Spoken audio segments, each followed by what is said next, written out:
back to today's episode of Singles Inferno. Grabe, excited na ako para sa mangyayari. Teka, bago pa ang lahat, sino ba ang bida natin for today's video? For today, we have Miss Francine Erica Matos and Miss JC Claire Uy. Uy, mukhang may magandang feeling ako sa chemistry ng dalawang to.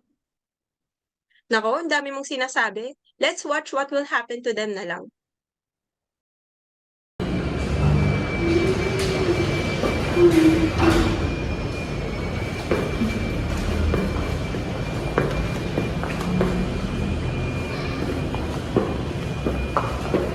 Hi. Oh, hi JC. Dito ka pala. Mind if I join you? Yeah, sure. Have a seat. Kumusta? Okay naman. Ikaw? Okay lang. Actually, may matagal na akong gusto sabihin talaga sa'yo. Hindi na yun. Look, di ba sobrang tagal na natin magpili, di ba? Yeah. And alam mo naman yung mga kinikilos ko. Siguro naman nagkahinala ka or what. Yeah? Meron, so hindi na ako magpapaligay pa. So, actually, I think I like you. No, I think sobrang tagal na natin. No, I believe la 부르는 노래 자꾸 찾아 헤매이던 그대와 my 내 사랑 be my only love.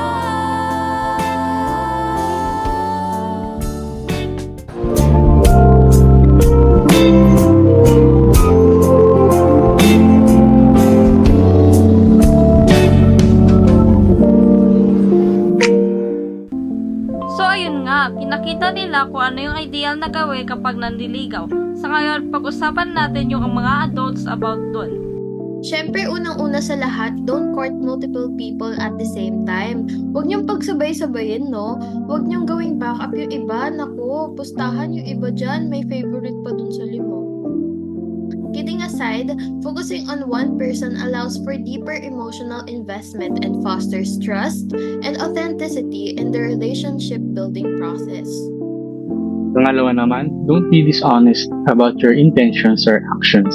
Make sure to make your intention clear to the person or else sasaktan mo lang yun. Kung wala kayong balak panindigan or i-pursue yung tao, better not to disturb your peace. Isipin nyo ang saya-saya nila nung wala pa sa buhay nila. Then, biglang naging push. Iyak. Iyak here, iyak there. Please be genuine. Stop playing with the feelings of others. Pangatlo naman, don't rush things. Huwag niyong madaliin, especially if you're in the getting to know each other phase.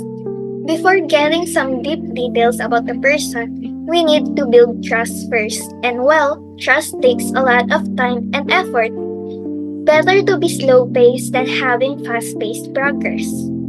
Pang-apat, don't ignore red flags or concerns about compatibility. Dito natin masasabi na even though we really like the person, we need to think about some factors. Factors affecting our decision making. Isipin mo paano pag kunwari wala kayong common interest. So, paano na kaya sa future? Di naman pwede napilitin yung tao na gustuhin din yung bagay na gusto natin. About sa red flag ay sis, kaya nga tinawag na red flag means we need to stop na if may napansin tayong ayaw natin na ginagawa nila. Save yourself, please.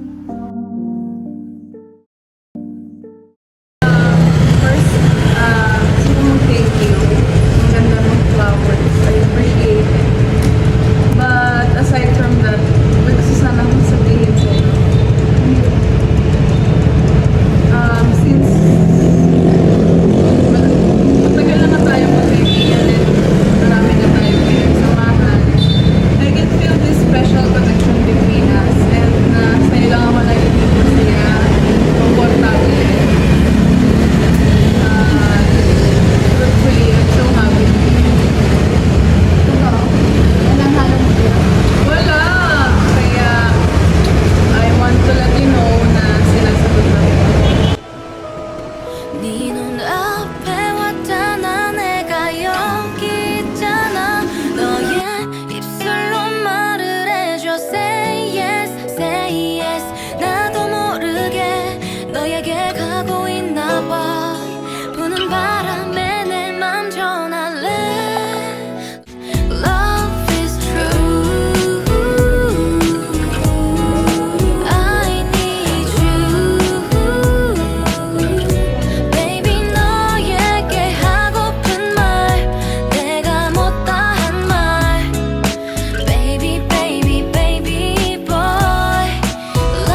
Nakakakilig naman talaga sila. Ganyan din yung boyfriend ko sa akin eh. Uy!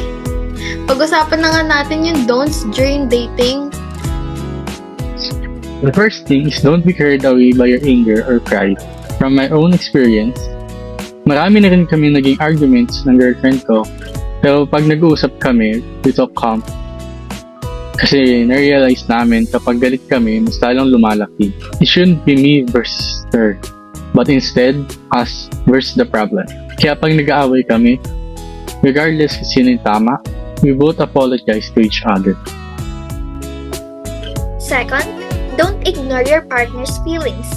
Not because they open up to you on what they feel, it doesn't mean that they want to argue. Gusto lang nila na maging considerate kayo. Always think first what your partner may feel bago kayo gumawa ng kung ano-ano. Lalo na kapag may soft-hearted kang partner. Please, huwag niyo silang paiyakin.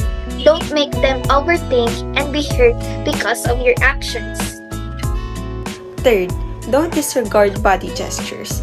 If ever nagsisilent treatment sa inyo yung partner ninyo, it sometimes means there is something wrong with them but they did not want to say it to you because they wanted na ikaw mismo makabasa sa kanila. Oh, teka lang ah. Yes, communication is the key, however, not all the time. May times magiging draining kasi need sabihin lahat, pero di ba masaya sa pakiramdam if may taong kilala ka talaga? Yung tipong makababasa kanila based sa body gestures mo and face expression. Mararamdaman agad nila ng bad mood ka, masaya, or whatsoever. Fourth, don't neglect self-care in the relationship. If you're having a hard time handling your own problems, you can vent out to your partner. Tandaan nyo na kakampi nyo ang partner nyo. They can help you by listening, advising, and being there throughout. And fifth, don't be too controlling. Talagang masasakal mo ang partner mo if marami kang sinasabing toxic sa kanya. Lalo na kapag yung marami kang pinagbabawal sa kanya na hindi naman necessary. Let them enjoy their life as well. Syempre, sariling buhay din nila yun, di ba? Basta, dapat alam ng partner mo yung limits niya. They should know what is the right and wrong thing to do. And take note, and keep these things on your mind para naman you're somehow prepared kapag gusto niyo i-pursue yung person. Tama. Huwag niyong i-reason out na it's your first time, kaya marami kang mga mistreatment na nagawa sa kanya. If you really want the person, you will do your best to give it your all and be considerate. O tamo, dito pa lang natututo na kayo, kaya please lang wag niyo naman gawing pang character development yung tao. Additionally, study your partner's love language. Real, kasi di porket sabi mo na mahal mo yung tao, it doesn't mean that they feel loved by you. You must know their preferred love language. Thus, make them feel through your actions, not just in your sweet words. And that's a wrap for today. This is Singles Inferno. See you in the next episode. Bye! Bye!